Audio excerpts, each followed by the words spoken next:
Բարի գալուստ մեր podcast։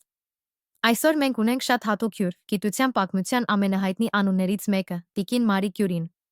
Շնորհակալություն, որ միացաք մեզ։ Ես էլ եմ ուրախ։ Երբեք չէի մտածում, որ կհայտնվեմ podcast-ում, բայց շատ հաճելի է խոսել ժամանակակից երիտասարդների հետ։ Եկեք սկսենք սկզբից։ Կարող եք պատմել ձեր մանկության մասին, ինչն էր ձեզ մղում գիտությամբ զբաղվելու։ Ես ծնվել եմ Վարշավայում։ Իմ ընտանիքում կրթությունը շատ կարևոր էր, նույնիսկ երբ կյանքը դժվար էր։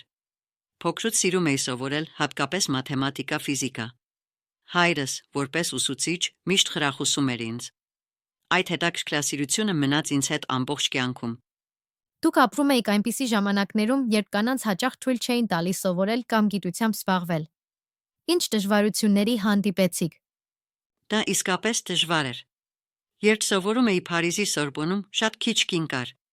Շատերը կասկածում էին ինձ միայն այն պատճառով, որ կին էի։ Բայց ես հավատում էի, որ աշխատասիրությունն ու նվիրումը շատ ավելի ուժեղ են, քան նախապաշարմունքները։ Ես երբեք չէի ուզում ապացուցել, որ կանայք կարող են։ Ուզում էի ցույց տալ, որ գիտությունը սահմաններ չունի։ Ձեր աշխատանքը ռադիոակտիվության մասին փոխեց աշխարհը։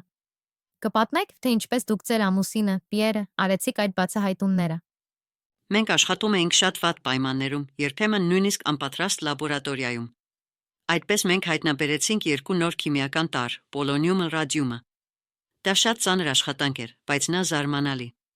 Ռադիոակտիվության գաղափարը բոլորովին նոր էր։ Մենք մտնում էինք անհայտ աշխարհ։ Մեր բացահայտումները հետո մեծ օգուտ բերեցին բժշկության այլ ոլորտների համար։ Դուք միակ մարդն եք, որ Նոբելյան մրցանակ եք ստացել երկու տարբեր գիտությունների համար՝ ֆիզիկայի, քիմիայի։ Ինչ նշանակություն ունեցան այդ պարտքները ձեզ համար։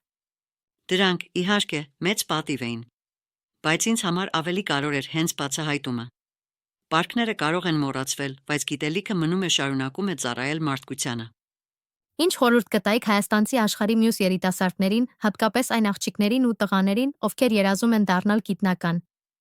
Իմ խորհուրդը պարզ է. եղեք հետաքրքրասեր։ Հարցեր տվեք։ Մի վախեցեք դժվար աշխատանքից, որովհետև ամեն մեծ հաջողություն պահանջում է ջանք։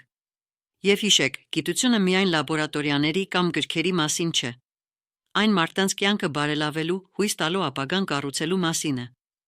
Շնորհակալություն, Տիկին Տյուրի, որ կիսվեցիք ձեր պատմությամբ ձեր իմաստուն խորհուրդներով։